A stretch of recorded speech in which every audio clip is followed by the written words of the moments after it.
주중에는 산에 올라오실 시간이 없어가지고 못 올라오셨던 분들도 이 주일 거룩한 하나님의 산에 올라오신 것을 환영하고 축복합니다.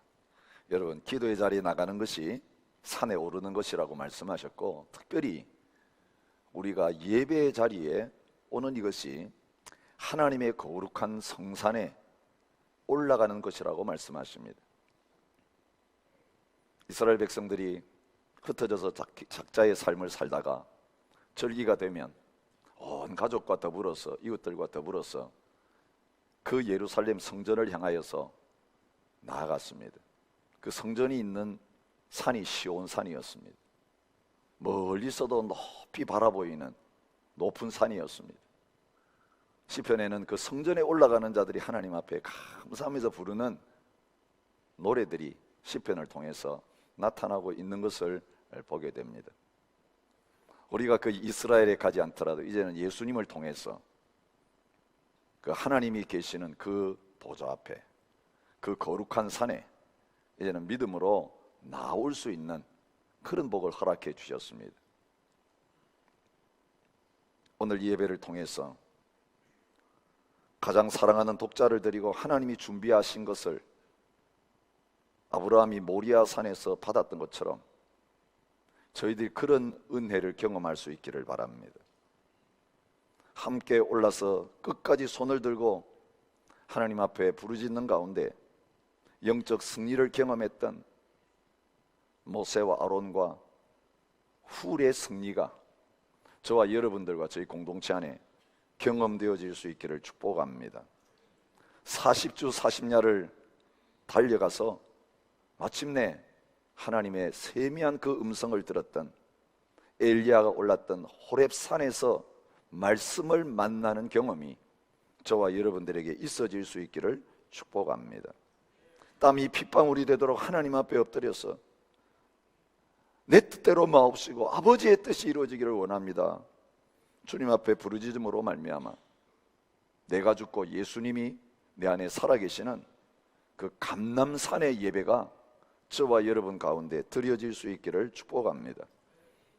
바라볼 거 하나도 없었는데 하나님 한 분 붙들고 믿음으로 나감으로 말미암아 영원한 하나님의 기업을 자신의 것으로 차지했던 그 갈렙이 올라갔던 헤브론 산을 저와 여러분이 함께 올라가는 놀라운 역사들이 우리 함께 모여서 하나님의 산에 오를 때마다 있어질 수 있기를 바랍니다. 여러분, 예배 한번 어떻게 드리느냐에 따라 운명이 바뀌어집니다. 가인과 아벨이 한 어머니 아버지 밑에서 태어나서 같은 예배 자리에 나갔는데 하나님이 받으시는 예배를 드렸느냐 그렇지 않느냐에 따라 그 두 사람의 운명이 완전히 달라진 것을 성경은 보여주고 있습니다. 예배 드리고 나가면서 가인처럼 내 예배를 안 받으셨다는 것 때문에 아벨을 미워하기 시작하고 얼굴이 불그락불그락 해가지고 이 자리를 여러분 떠나실 수 있습니다. 노기가 충만해가지고 이 예배 자리 떠나실 수 있습니다. 여러분, 하나님이 받으시는 예배를 경험하지 못했을 때 여러분 예배 드리고 더 나빠질 수 있습니다. 예배 드리고 그게 끝이 될 수 있습니다. 그러나 하나님이 기뻐 받으시는 온전한 예배를 드릴 때 우리는 돌마다 죽을지 모르지만 죽었으나 오히려 말하느니라, 살아서 구질구질하게 살면서 많은 거 하는 것보다는 한 번 죽어서 영원히 하나님의 뜻을 드러낼 수 있는 그 복된 자리에 설 수가 있습니다. 오늘은 예배를 너무 많이 드리기 때문에 이 예배의 의미를 다르게 깨닫지 못할 수가 있습니다. 더더구나 한 주 내내 저녁마다 와가지고 예배 드리면 이거 또 주일이야? 그럴 수 있습니다. 뭐 오늘만 주일이가 다음 주일 또 오는데 뭐 예배 목숨 걸 필요 있는가? 뭐 승부를 걸자 그러는데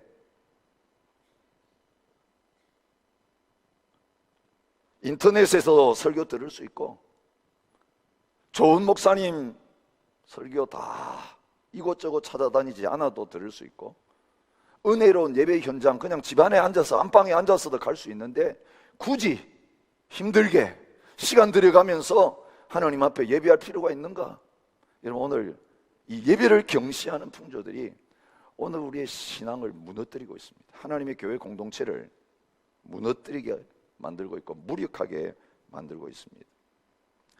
제가 오늘 이 시간 하나님 앞에 도전하기를 원합니다. 과연 예배 자리에 올 때마다 여러분 어떤 기대를 가지고 오십니까? 어떤 변화를 경험하기를 원하시며 올라오고 계십니까? 왜 나는 이렇게 하나님 앞에 주일마다 예배 드리는데 나의 삶 속에서 변화가 없는가?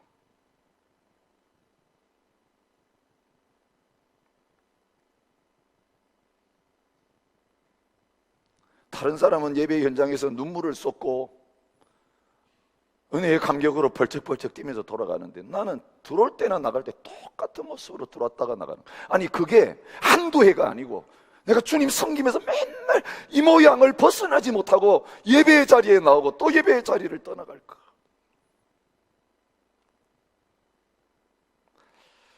오늘 주님은 한 여인이 주님을 만나서 가장 아름답게 예배한 이 현장을 저와 여러분에게 보여주시면서 몇 가지 질문을 저와 여러분들에게 던지고 계십니다. 제가 오늘 설교 개요를 정하면서 질문을 계속 던지는 것으로 설교를 준비했습니다. 주보에는 없지만 서론으로 이런 질문을 던지고 싶습니다. 어떤 예배를 드리고 계십니까?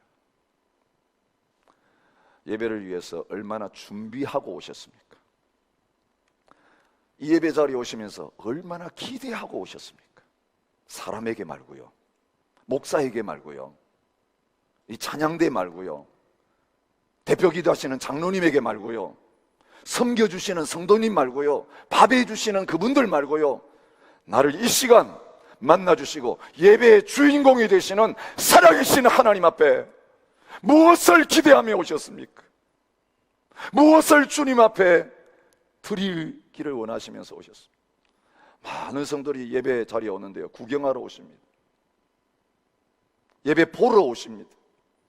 예배 평가하러 오십니다. 채점지는 안 들고 계시는데 다 채점하는 소리가 들려요. 아, 찬양대 오늘은 60점, 목사 설교 그래도 좀 짧게 했으니까, 조용하게 했으니까 80점, 뭐 이렇게 점수를 매기고 있는 거예요. 여러분, 사람만 보이는 거예요. 여러분, 우리 예배가 누구에게 드리는 겁니까? 오늘 이 본문에서 잔치가 벌어지고 있는데 그 잔치의 주비는 누구십니까? 그 잔치의 주인공은 누구십니까? 예수님을 초청했더니 예수님 모셔놓고 잔치하는 거예요. 예수님을 위해 잔치하는 거예요.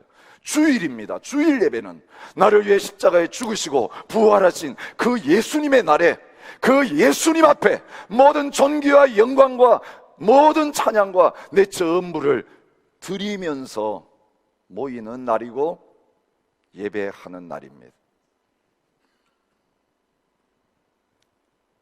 그런데 그 주님 앞에 예배 드린다고 하면서 그 주님 모시는 잔치를 벌이고 있으면서 저희는 아무것도 준비 안 하고 그냥 나옵니다. 아, 준비는 목사가 설교 준비하고 장로들이 기도 준비하고 찬양대가 찬양 준비하고 동사부가 밥 준비하고 나는 그저 숟가락 하나 들고 그저 듣고 은혜 받고 섬김 받고 받는 예배, 은혜 주십시오 주십시오 달라고만 하는 예배. 그런데 이 상을 풍성하게 하기 위해서, 하나님의 교회 현장 속에 향유 냄새가 가득하기 위해서 내가 무엇을 지금 주님 앞에 드리기 위해서 준비하고 나오는가에 대해서 한 번도 진지하게 생각하지 않고 예배하기 때문에 사실은 예배 드리는 것 같은데 나의 인생 속에서는 아무런 변화가 일어나지 않는다. 예배 감격마저도 이제는 다 잃어버리는 그런 지루하고 습관적인 신앙생활과 예배가 계속 다람쥐 쳇바퀴 돌듯이 반복되고 있는 거예요. 여러분, 제가 설교자지만요, 설교 안 하는 날 예배 드리는 거하고 설교할 때 예배 드리는 것이 완전히 다른 걸 느낍니다. 그 차이가 뭔가를 생각해 봤습니다. 설교 드리지 않을 때는요, 주일이 다가올 때 긴장이 없어요. 그냥 가서 예배 드리지 뭐. 강사 목사님 설교하실 거니까. 거기에 은혜가 없어요. 여러분, 저희 아내는 늘 저를 향해 공격합니다. 당신은 혼자 은혜 다 받지 마라. 아니요, 저는 은혜 받고 싶어요. 제가 하나님 앞에서 이 예배를 가장 사모하는 자가 되고 싶어요. 이 예배 가운데 주님 앞에 제일 먼저 나가는 자가 되고 싶어요. 제가 주님 앞에 가장 준비를 많이 하며 예배 앞에 나오는 자가 되고 싶어요. 왜냐하면 그렇게 준비할수록 주님께서 주시는 은혜가 더 크고 놀랍기 때문에 그래요. 여러분, 한때 준비하며 예배 자리에 나오셨던 분들이 왜 지금은 예배의 감격을 잃어버리고 있습니까? 그 하나님 앞에 예배가 기다려지지 아니하고 사모함으로 나아지지 아니하고 그냥 딴 일하다가 바쁘다가 허둥지둥 예배 자리에 그냥 나오기 때문에 그렇습니다. 그래서 늘 지각합니다. 챙겨야 될 것도 제대로 못 챙기고 허둥지둥합니다. 여러분, 우리 하나님 앞에 드리는 예배가 이렇게 되어질 때, 형식적인 예배가 되어질 때, 그게 하나님의 잔치가 벌어지고 있는데도 나는 쫄쫄 굶고 돌아가는 그런 일들이 있을 수밖에 없는 것입니다. 이런 예배를 드리고 싶습니다라고 하는 한 성도의 그 고백을 소개하고 싶습니다. 이것이 저와 여러분의 예배를 향한, 하나님 향해 올 때마다 우리의 거룩한 소원이 되었으면 좋겠습니다. 엉성하지만 감격과 한이의 눈물이 젖어 있는, 찬양이 있는 예배를 드리고 싶습니다. 더듬거리고 앞뒤 문맥이 잘 맞지 않아도 하나님 앞에서 감히 고개를 들지 못하여 가슴만 치던 세리들과 창기들의 기도가 있는 예배를 드리고 싶습니다. 아름다운 벽화도 예쁘게 장식된 꽃꽂이 없어도, 마구간 같은 냄새 나고 의자는 다 부서져 앉을 자리가 불편해도 하나님을 만나고 있다는 생각에 모든 것이 감사하다고 고백하는 겸손한 사람의 예배를 드리고 싶습니다. 사람의 지식과 기계로 교만한 자들의 허영심을 즐겁게 하는 설교가 아니라 목숨을 걸고 하나님의 영광스러운 임재 앞에 나아가 그분의 거룩한 말씀을 가슴에 새기고 나와서 눈물과 통곡으로 외치던 옛날 선지자들의 그 목소리를 설교단에서 듣고 싶습니다. 불의의 재물과 교만한 마음의 장식물과 같은 헌금 대신 마음속 깊은 곳에 숨겨놓은 순전함을 드리는 과부의 두 렙돈으로 예배하고 싶습니다. 자신의 종교적 의에 도취되어 하나님을 소외시키는 바리새인들의 제사가 아닌 신령과 진정 안에서 드리는 믿음의 제사를 드리고 싶습니다. 말씀 시간이 10분만 길어져도 지겨워지는 삼류 코미디 같은 예배가 아닌 예수님의 말씀에 온 인격이 매료되어서 그의 발곁을 떠나지 아니하였던 마리아가 드렸던 바로 그 예배를 드리고 싶습니다. 하나님의 영광이 나타나 인간의 더러운 인격을 녹이고 하나님의 신의 성품을 새롭게 하시는 그 예배를 드리고 싶습니다. 우리끼리 빗 뿌리고 손뼉치는 그곳 밖에서 울고 계신 예수님 앞에 나아가 그분의 눈물 앞에 무릎 꿇는 그런 예배를 드리고 싶습니다. 축도가 끝나면 남남이 되어 빨리빨리 자신의 자리로 도망가는 콘서트 같은 예배가 아닌 예배 끝남이 아쉽고 안타까워 자리를 뜨지 못한 채 그분의 임재 앞에 우두커니 서 있던 여호수아의 경외심으로 드리는 그런 예배를 드리고 싶습니다. 여러분, 오늘 그런 예배가 시몬의 집에서 드려지고 있습니다. 잔치의 주인이 예수님이시고 그 예수님을 초청해서 그 예수님 모셔놓고 잔치하는 아름다운 예배가 드려지고 있습니다. 질문을 던집니다. 여기에서 어떻게 그들은 주님을 접대하고 있습니까? 오늘 예수님 모시고 잔치하는데 똑같은 예수님 앞에서 접대하는 두 사람의 너무너무 상반된 모습을 하나님은 보여주고 계십니다. 여러분, 한 사람은 누구입니까? 호스트라고 할 수 있는, 예수님을 정작 초청해서 잔치를 벌이는 그 집의 주인, 바리새인이었던 시몬입니다. 여러분, 바리새인이면 말씀 많이 알고 있는 사람입니다. 어릴 때부터 신앙생활 하면서 말씀의 전문가입니다. 남들보다 더 경건하고 거룩한 삶을 삽니다. 일주일에 2번 금식합니다. 11조 꼬박꼬박 챙겨 드리는 사람들입니다. 안식일 철저하게 지키는 사람들입니다. 근데 여러분, 놀랍게도 예수님 모시고 잔치하는 그 현장 속에서 예수님 초대해놓고 예수님을 냉대하고 있는, 박대하고 있는 그의 모습을 볼 수 있습니다. 주님이 하도 기가 차서 그에게 말씀하십니다. 내가 내 집에 들어올 때 너는 내게 발 씻을 물도 주지 않았다. 너는 내게 입 맞추지도 아니했다. 너는 내 머리에 감람류도 붓지 않았다. 여러분, 적어도 이스라엘에서는 손님 초대하면 가장 기본적으로 해야 될 게 발 씻어주는 것이고요, 웰컴하면서 입 맞추는 인사하는 것이고요, 아무리 가난해도 그 손님의 머리에다가 감람류를 부어주는 것이 초대 예절이었습니다. 근데 주님 말씀하시는 겁니다. 그것도 나한테 안 했다는 거예요. 여러분, 오늘 우리가 집에 사람 초대해가지고 접대하는 정도도 주님께 안 할 수 있다는 거 아세요? 오늘 우리 집에 사람 초대해가지고 준비하면서 청소하고 뭔가 음식 준비하고 하는 것도 안 한 채 그런 마음으로 우리가 예배 자리에 나올 수 있다는 거 아세요? 그리고 주님께 그런 접대를 드리고 있습니다. 우리도 모르지요. 우리가 냉대하고 있다는 걸 전혀 생각지도 않습니다. 내가 언제 주님을 그렇게 대했습니까? 근데 우리 마음 자세가 실제로 그렇습니다. 주일을 기다리는 자세, 예배를 기다리는 자세 그렇습니다. 사람 하나 초대해놓고 기다리는 그 마음이 주님 초대받고 주님 만나기 위해서 왔는데 우리에게 없어요. 설렘이 없어요. 기대가 없어요. 그만큼 부담스럽지 않아요. 아무 부담도 없어요. 이게 바리새인이었던 시몬이 예수님 초청해놓고 드리는 예배였습니다. 그런데 이 시몬이 배경입니다.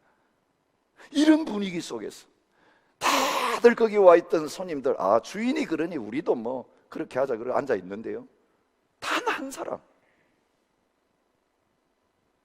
그 예수님께 전혀 다른 모습으로 나아가는 사람이 있었습니다. 오늘 성경은 그 여인이 불청객이었다고 말하고 있어요. 초대받을 자격도 없는 사람이었습니다. 왜냐하면 죄를 지은 한 여자였기 때문에. 죄를 지은 여자, 오늘 이렇게 성경에 참 부드럽게 썼습니다. 그 당시 이스라엘 나라에서 죄 지은 여자, 죄 지은 거 다 아는 여자 누구겠어요?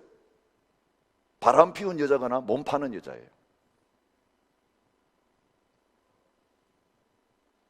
몸 파는 창녀였을 가능성이 훨씬 많았어. 세리와 창녀들의 친구로 살았던 그 주님 앞에, 그 주님 오신다는 소식 듣고 초청도 안 받았는데, 자기 집에 오신 것도 아닌데 그 주님 접대하기 위해서 베스트의 모습으로 주님을 환영하고 있는 모습을 보여주고 있습니다. 눈물로 그 발을 적셨습니다. 감격과 사랑의 눈물이 그에게 있었습니다. 자기 머리털로 닦았다고 내 자존심 어떻게 되는 거 상관없나. 여인에게서는 머리가 가장 소중한 거 아니에요. 근데 그 머리 풀어가지고 예수님의 발을 닦아주는 철저한 겸손, 철저한 낮춤. 내 이름 어떻게 돼도 상관없다. 내 얼굴 깎여도 아무 상관없다. 사람들 수근수근하기 때문에 대낮에도 다니지 못하던 사마리아 여인과 같은 사람인데,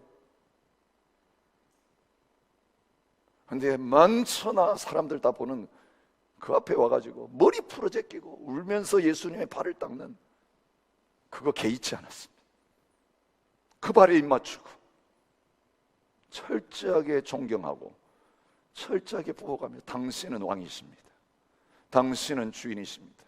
황제 앞에 나갈 때 신하들이 그렇게 벌벌 떨면서 엎드리듯이 그 30세 간 넘으신 예수님, 청년 예수님 앞에 그렇게 엎드려서 발에 입을 맞추고 있습니다.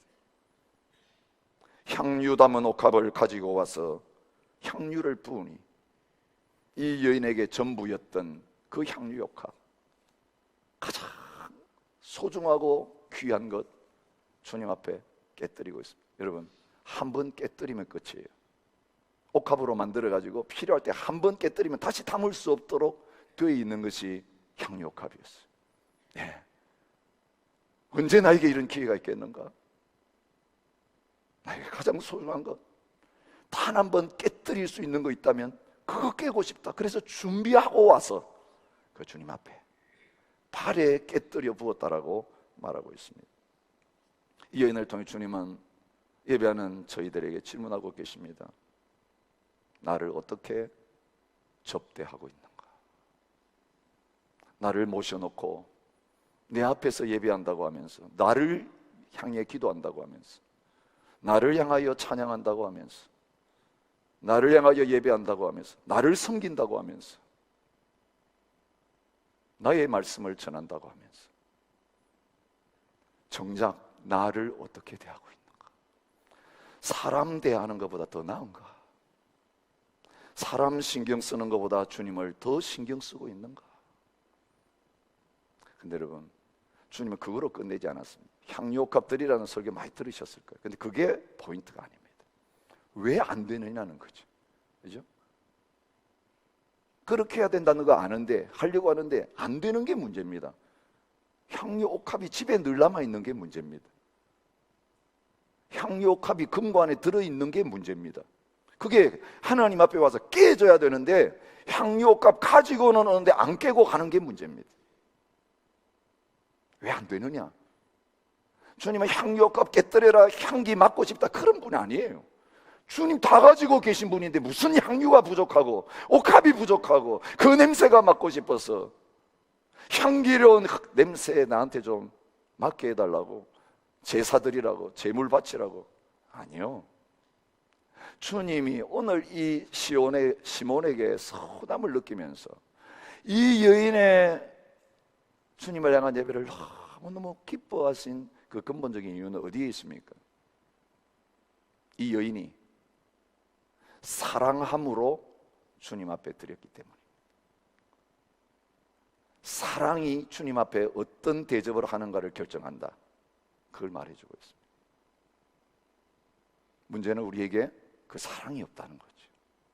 돈은 사랑하고, 쾌락은 사랑하고, 성공은 사랑하고, 권력은 사랑하고, 눈에 보이는 사람들은 사랑하기 때문에 사랑하는 일, 좋아하는 사람 위해서는 아무것도 아낌없이 시간도 바치고 몸도 바치고 우리의 물질 다 갖다 쏟으면서 주님을 사랑한다고 고백은 하는데, 주님 앞에 드리는 건 아깝고요, 시간 드리는 것도 아깝고, 몸 드리는 것도 아깝고, 물질 드리는 것도 아까운 자리에 있는 거예요. 주님은 돈 받고 싶어 하시는 거 아니에요. 봉사 받고 싶어 하시는 거 아니에요. 주님 오늘 우리에게 질문하시는 것은 3번이나 주님을 배신하고 떠나갔던 베드로에게 던지셨던 그 질문입니다. 내가 이 사람들보다 나를 더 사랑하느냐? 내가 나를 사랑하느냐? 내가 나를 사랑하느냐? 이 여인이 왜 이런 일을 했는지 아느냐? 그가 나를 많이 사랑하고 있기 때문에 그렇다. 그는 나를 진정으로 사랑하는 사람이다. 여러분, 사랑에 병든 이 여인에게,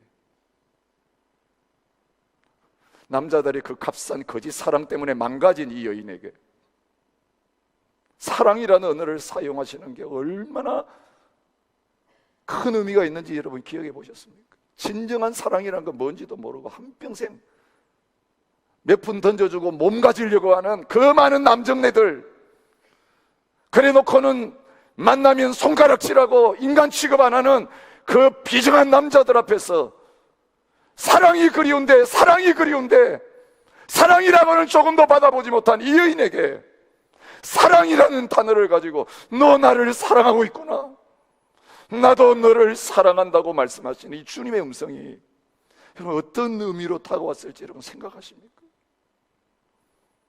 여러분, 몸 바치면서 사랑하는 척 해주는 그런 반응이 아니라는 거예요. 돈 몇 푼 던져주는 남자에게 입 맞추면서 몸 제공하며 보였던 그 가짜 사랑이 아니라는 거예요. 우리 주님께는 진정한 사랑을 드리고 있는 여인, 더러운 여인이지만 가장 순결한 사랑을 주님 앞에 쏟아붓고 있다. 그 사랑이 있기 때문에 이옥합을 깨뜨리고 자기의 머리털을 풀 수 있었고 주님의 발에 입 맞출 수 있었고,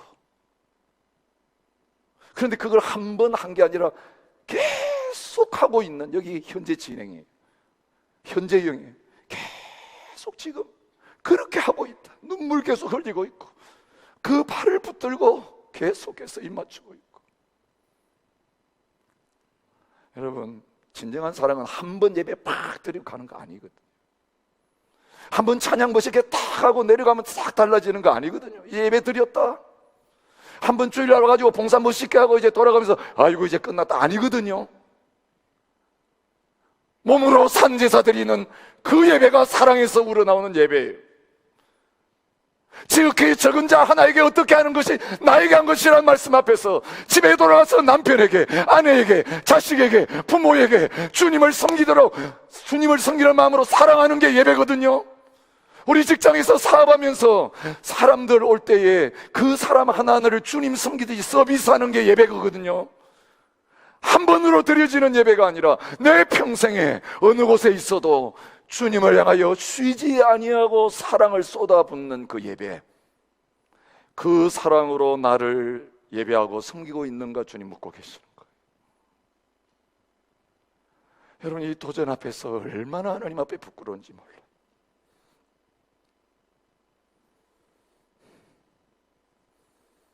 근데 문제는 저희들이 주님을 사랑하고 싶지만 사랑이 안 된다는 것이.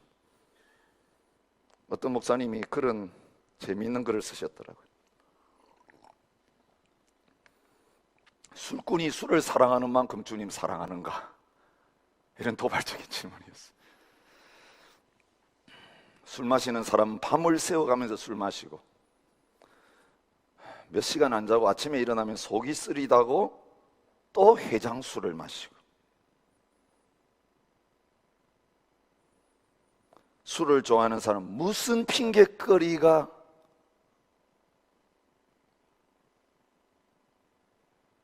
있어도 다 술 마시는 핑계거리가 되고, 기뻐서 한 잔, 슬퍼서 한 잔, 속상해서 한 잔, 날이 굳어서 한 잔, 날이 좋아서 한 잔, 모든 게 술 마시는 이유가 되는 거죠. 난 이래서 술 못 마시게 해서 그런 사람이 아무도 없어요. 모든 이유가 다 술 마시는 이유가 되는 것입니다. 술꾼이 그렇게 술을 사랑한다면 예수꾼인 우리들은 얼마나 예수를 사랑하는가? 술꾼 정도라도 주님을 사랑하는가? 밤에도 예수님, 새벽에도 예수님, 속이 쓰려도 예수님, 기분 좋아도 예수님, 무슨 일이 일어나도 예수님, 사랑하는 마음이 우리 속에서 우러나고 있는가? 짜내는 거 말고요. 너무너무 내가 좋았어. 내가 좋아하는 일을 하니까 피곤하지 않고, 내가 사랑하는 일을 하니까 아깝지 않고. 주님이 오늘 저와 여러분들을 예배 자리에 부르시면서, 섬기는 자리에 부르시면서 그걸 원하세요. 그게 없는 에베소 교회를 향하여 너 첫사랑 잃어버렸다, 너 책망할 거 하나 있는데 딴 거 잘한다, 완벽하다. 그런데 그 마음에 사랑 없이 하는 거 나 원하지 않는다. 사랑이 없으면 방언도 예언도 헌신도 아무 쓸모없다. 고린도서 13장 통해서 그렇게 말씀하십니다. 바울이 목숨 바치며 주님에 달려갔던 것은 그리스도를 사랑하는 것 때문이었습니다. 그리스도의 사랑이 나를 강권하시는도다. 여러분, 예배 자리에 오든지 어떤 자리에 있든지 우리 인생을 살아가게 하는 근본적인 원동력이 내가 주님을 사랑하나이다가 될 수 있기를 진심으로 축복합니다. 엘리자베스 페이슨 프렌티스 여사가 작사했던 우리가 너무 좋아하는 그 314장 찬양처럼 내 구주 예수를 더욱 사랑. 이전엔 세상 나 기뻤어도 지금 내 기쁨은 오직 예수. 다만 내 비는 말 내 구주 예수를 더욱 사랑. 이 세상 떠날 때 찬양하고 숨질 때 하는 말 내 구주 예수를 더욱 사랑. 예수님 다 사랑하는 마음이, 그 사랑받는 감격과 기쁨이 아무리 외롭고 힘들어도 고통스러운 상황이 있어도 주님 사랑하는 마음이 우리 속에 다 충만한 그런 예배를 드리고 그런 삶을 살아갈 수 있는 저와 여러분들이 되실 수 있기를 원합니다. 그 사랑이 어디서 나왔습니까? 이 죄 많은 여인이, 사랑할 자격도 없는 여인이 어떻게 예수님을 사랑할 수 있다고 말씀하십니까? 시몬에게, 냉대하는 시몬에게 사랑이라고 눈꼽만큼도 없고 의무적으로 그냥 접대해가지고 손님 대접하는 흉내만 내는 시몬에게 주님이 물어보시면서 말합니다. 빚 주는 사람에게 빚진 자가 둘이 있는데 하나는 500데나리온을 줬고 한 데나리온은 하루 품삯입니다. 1년 넘게 500일 일해야 받는 품삯의 금액입니다. 100달러라고 생각하면, 하루 100달러라고 하면 5만 달러입니다. 하나는 50데나리온을 줬는데 10분의 1입니다. 5,000달러밖에 되지 않습니다. 갚을 게 없어서 둘 다 탕감해 줬는데 둘 중에 누가 그를 더 사랑하겠느냐, 그런 질문을 거꾸로 던지신 것입니다.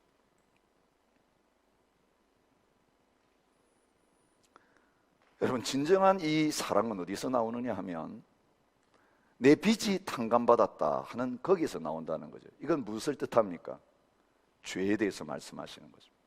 죄를 용서받은 감격과 기쁨, 그것이 너무 크고 놀랍기에 향유 가치하고는 비교할 수도 없는 큰 것이기에 그 용서받은 사랑이 이 한많은 여인의 삶을 바꿔놨다는 거지. 나를 용서해 주셨구나, 나를 사랑해 주시는구나, 사랑받았으니 주님 사랑이 저절로 나올 수밖에 없는 그 자리에 서게 만들었다는 거예요. 여러분, 사랑받지 못한 사람은 사랑을 못합니다. 우리 가운데 고아로 자라신 분이 계실지 모르겠어요. 아버지는 있었지만 참 없는 아버지나 마찬가지로 사랑한다는 말 하나도 안 하고 한 번도 깨어난 적이 없는 그런 가정에서 사랑받지 못하고 계신 분들이 계실지 모르겠어요. 그게 어디서 나타납니까? 결혼하면 나타납니다. 사랑할 줄을 몰라요. 줄 줄을 몰라요. 은혜를 베풀 줄 몰라요. 왜? 받아본 적이 없기 때문에.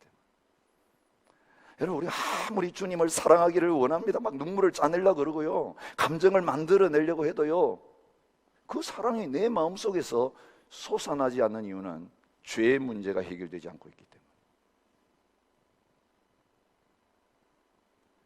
내 죄를 사하여 주시기 위해서 예수님이 십자가에서 생명을 버리셨다는 그게 안 믿어지기 때문에 그래요. 그리고 그렇게 용서받았다면 내가 이제 죄 없구나, 내가 이제 깨끗하게 됐구나, 이게 실제로 믿음 안에서 누려지지 못하기 때문에 용서는 받아놓고 지금 이렇게 해도 되는가 이러고 눈치 보고 있는 거예요. 마음껏 기뻐하지 못하고 마음껏 찬양하지 못하는 거예요. 자마를 이끌고 계시는 김충근 장로님, 자마 시작하시면서 여기 오셨던 그때 만난 적이 있습니다. 그분이 간증 많이 하셨고 책도 쓰셨죠. Why me? Why me? 처음부터 그런 분 아니었습니다. 그는 아메리칸 드림을 이룬 분입니다. 단돈 200달러 들고 미국 가서 처음에는 영안실 시체 치우고 온갖 굳은 일 하면서 하루 3시간 자면서 공부했습니다. 정치학 공부했던 1세대로서 108대 1의 경쟁률을 뚫고 페퍼다인 대학의 조교수가 되었습니다. 4년 만에 최우수 교수상을 받았습니다. 장래가 촉망된 37세의 교수였습니다. 생활도 안정됐고 8살 된 딸, 2살 된 아들 두고 행복의 문턱에 딱 들었을 때 어느 날 배가 점점 불러오면서 숨이 가빠오기 시작했습니다. 병원에 가보니까 악성강경화로 판정받고 1년밖에 못 삽니다. 청천벽력과 같은 소식이 들려왔습니다. 그때 그 소식 듣자마자 하나님 앞에 화이미라고 소리쳤다고 합니다. 왜 하필 납니까 주님? 내가 교회를 얼마나 잘 섬겼는데, 주님을 위해 얼마나 충성했는데 왜 냅니까? 더 악하게 사는 사람, 더 세상적으로 사는 사람 많은데 가장 주님 앞에 열심을 바쳤던 왜 나를 이렇게 못 살게 구시고 나를 저주하십니까? Why? 온갖 수단과 방법을 다 했는데 고쳐지지 않았습니다. 나아지지 않았습니다. 마지막으로 그가 했던 일은 LA에서 2시간 거리에 있는 빅베어 마운틴으로 가서 문제 해결되지 않으면 내려 안 온다. 가족 다 내려보내고 혼자서 하나님 앞에 씨름하기 시작했습니다. 고쳐주세요. 고쳐주세요. 어느 날 엿새가 지났는데 그 심령성에 하나님께서 이런 감동을 주셨습니다. 너는 내 피 속에 있는 독소 때문에 간이 그걸 처리하지 못해서 죽어간다고 생각하는데 그 맞는 말이긴 하지만 너가 죽어가는 이유는 그것 때문이 아니다. 너 영혼 속에 얼마나 많은 독소가 전혀 걸러지지도 않고 매일매일 생산되면서 쌓여서 너를 죽이고 있는지를 너는 모르고 있다. 너 간이 굳어지는 건 느끼고 있느냐? 너 영이 얼마나 굳어진 건 너 하나도 안 느껴지지? 그 성령님이 그 심령을 후벼파는 그 말씀 앞에 그는 완전히 깨졌습니다. 말씀만 그렇게 하신 게 아니라 자기 자신이 하나님 앞에서 어떤 죄악을 지은지 주마등 지나가듯이 지나. 얼마나 거짓되고 위선에 가득 찼고 최고라는 것 때문에 나는 믿음도 최고고 세상에서도 최고고 그렇지 못한 실패한 사람들 손가락질하고 교만하기 짝이 없는 자신이었는데, 여러분 가장 큰 죄가 교만인데도 자신이 교만에 빠져 있었다는 것을 전혀 깨닫지 못하고 있었어요. 그때부터 그 기도가 달라졌습니다. 고쳐주세요, 고쳐주세요가 아니라 하나님, 제가 죄인입니다. 이 죄 문제 처리해 주세요. 저를 용서해 주세요. 저를 불쌍히 여겨주세요. 여러분 밤새도록 그 눈물 가운데서 하나님 앞에 자기의 죄 문제를 붙들고 씨름했습니다. 그는 십자가의 진리를 아는 사람이었습니다. 내 죄 위에 돌아가셨던 거 알고 있었던 사람입니다. 그런데 죄에서는 떠나지 못하고 계속 죄악 가운데 있었던 거예요. 근데 하나님이 그 자신을 수술하기 위해서 찾아오셨을 때에 그 죄만 드러내시는 게 아니라 십자가에서 내려오셔서 자기의 죄악의 짐을 져주시고 피 묻은 손으로 깨끗하게 해주시는 그 주님을 인격적으로 그 밤 만나게 되어지는 놀라운 경험을 하게 됐어. 내가 너를 용서한다. 내가 너를 위해서 죽었다. 그 눈물의 기도가 찬양으로 그때부터 바뀌기 시작했어. 하나님 감사합니다. 병은 그대로 있어요. 간은 부어 있어요. 배는 복수로 가득 차 있어요. 그런데 그 입에서 감사가 나오기 시작하고 찬양이 나오기 시작했어요. 내려와가지고 다른 약 다 끊어버렸어요. 저 다른 치료하지 않았습니다. 주님이 나를 고쳐주셨다. 내 죄 문제 해결해 주셨으니까, 이 영혼의 독소가 빠져나갔으니 이것 때문에 주님이 나를 이 질병 가운데 넣으셔서 내 모습을 보게 해주셨으니 하나님의 뜻 깨달았다. 식이요법밖에 안 했는데 씻은 듯이 그 병이 치료되는 역사를 경험했습니다. 그 위에 하나님 사명을 주셨습니다. 젊은이들을 세워라. 그렇게 쓰임받을 때마다 그는 왜 납니까? 왜 내가 이렇게 어려움을 당해야 됩니까? 화임이 불평하면서 터뜨렸던 그 단어가 의미가 바뀌어서 화임이, 하나님 더 잘난 사람 많고 더 훌륭한 사람 많은데 왜 나 같은 죄인, 나같이 부족한 사람에게 이걸 하라고 하세요? 이게 감격의 고백이 돼. 나에게 뭔가 와서 하라고 하실 때 이 사랑에 대한, 이 죄 용서에 대한 감격이 있다면 오늘 우리가 부들부들 떨면서 하나님, 몸밖에 드릴 것 없지만, 아무것도 가진 거 없지만 주님, 이 죄 사함의 감격과 기쁨으로 주님을 섬기기를 원합니다. 그렇게 나아가는 자리에 있게 될 것입니다. 죽은 우리를 살려주셨는데, 아무것도 없는 우리에게 다 주셨는데, 그거 주면 또 세상을 위해 쓰고 나를 위해서 쓸 우리에게 이제는 너의 남은 시간이 있느냐, 너의 몸이 있느냐, 너 가진 것이 있느냐, 이제는 영혼 살린을 위해, 하나님 나라를 위해서 내가 쓰고 싶은데 보리떡 5개라도 좋아, 가진 거 있으면 랩돈 2풀이나도 좋아, 나한테 너의 삶을 드릴 수 있겠느냐, 이 잃어버린 영혼 살리는 일 위해서 너의 시간과 삶을 드릴 수 있겠냐. 그럴 때 주님, 저한테 말씀하시는 거예요? 주님, 다른 사람이 아니라, 저 많이 가지고 있는 저 사람이 아니라, 더 똑똑한 저 사람이 아니라, 가장 죄인인 나, 모든 사람들이 내가 죄인인 거 다 알고 있는데, 교만한 거 알고 있는데, 과거가 어떤지 알고 있는데 나에게 그 일을 하라고 하셔요. 주님, 부끄럽지도 않으세요? 나 보내는 거, 사람들 앞에 나 같은 거 쓰신다는 거 주님 부끄럽지도 않으세요? 라고 할 때, 아니, 진짜 나를 사랑할 수 있는 사람도 밖에 없어. 죄가 많을수록 은혜가 넘치는 거야. 더 많이 용서받았을수록, 더 큰 죄를 용서받았을수록 더 많이 사랑할 수 있는 거예요. 여러분, 우리가 왜 다른 사람 비난하고 정죄하는 줄 아세요? 내 죄를 몰라서 그래요. 내 죄를, 내가 어떤 존재인지를 너무 몰라서 잊어버리고 있어서 그래요. 은혜로 살고 있으면서. 여러분, 저희 교회 안에 이 죄사함의 기쁨과 감격이 다시 회복될 수 있기를 원합니다. 이 사해 주신 감격 때문에 죄를 버리고 죄를 떠나는 결단이 있어지기 바랍니다. 주님이 이 죄 때문에 죽으셨는데 다시 주님을 십자가에 올려보낼 수 없지. 다시 주님을 못 박는 자리에 내가 갈 수 없지. 어떤 주님이신데.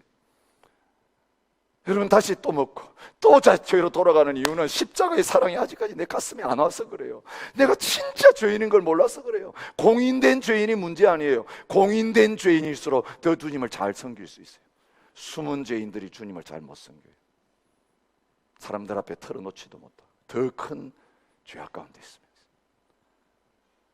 가장 큰 죄인 손가락질 당하는 창녀였지만 예수님의 은혜와 사랑을 받은 다음에 서기관과 바리새인들 예수님 모셔놓고 비난할 거 찾고, 예수님 모셔놓고 트집 잡고 그러려고 예수님 모셨지만 그는 주님을 향하여 사랑을 쏟아붓는 기회로 만들었습니다. 다음 주일에 우리가 생각할 주제입니다. 당신에게 예수님은 누구십니까?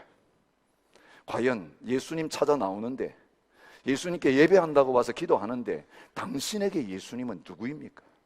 예수님 바로 만나야 됩니다. 바로 알고 바로 만나야 됩니다. 예수님 바로 알고 바로 만나고 바로 믿으면 오늘 우리 문제 끝입니다. 질병의 문제 끝입니다.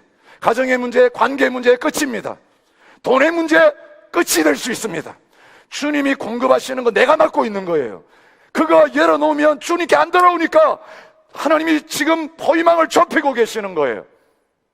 막다른 골목으로 들어가게 하시는 거예요. 내가 얼마나 하나님 앞에서 악하고 내가 얼마나 구제불능이고 죄인인 줄 알고, 주님 나를 위해서 오셨군요. 이 예배도 다른 사람 말고요, 내가 주님 만나야 될 사람이에요. 주님, 나를 그저 지나가시면 안 됩니다. 삭개오처럼, 바디메오처럼 주님 앞에 살려달라고 주님 앞에 부르짖으며 그 맨 앞자리에 나올 때에, 여러분, 가장 비참하고 힘든 가운데 주님 앞에 나오고 예배 자리에 나왔지만 가장 기쁨으로 떠난 자가 바로 여러분이 될 것입니다. 과거 부끄러워하지 마세요. 주님이 용서해 주셨습니다. 주님이 과거를 묻지 않으십니다. 죄가 클수록 은혜가 넘쳐요. 주님 사랑하는 마음이 우리에게 넘쳐날 거예요. 그래서 사마리아 여자를 주님 찾아가신 거예요. 가늠하다 현장에 붙들려온 여인을 정죄하지 않으시고, 나도 너를 정죄하지 아니하노니 가서 다시는 죄를 짓지 말라. 주님을 증거하고 사랑을 증거하는 자로 만드셨습니다. 여러분, 오늘 저와 여러분 속에 이 죄 용서의 감격과 기쁨, 구원의 감격과 기쁨이 다시 회복되어져서 주님 나를 사랑하신 만큼 나도 주님 사랑하며 살고 싶습니다.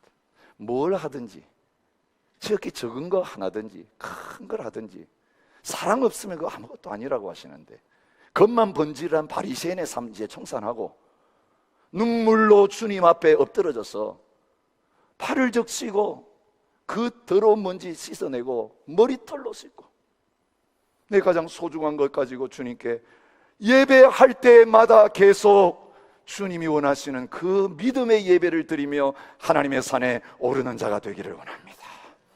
여러분, 그 산으로 이제 올라가시기 위해서 그 주님의 은혜를 구하며 주님의 사랑을 구하며 우리 함께 찬양하며 기도하는 자리로 나가셨으면 좋겠습니다. 함께 찬양하겠습니다.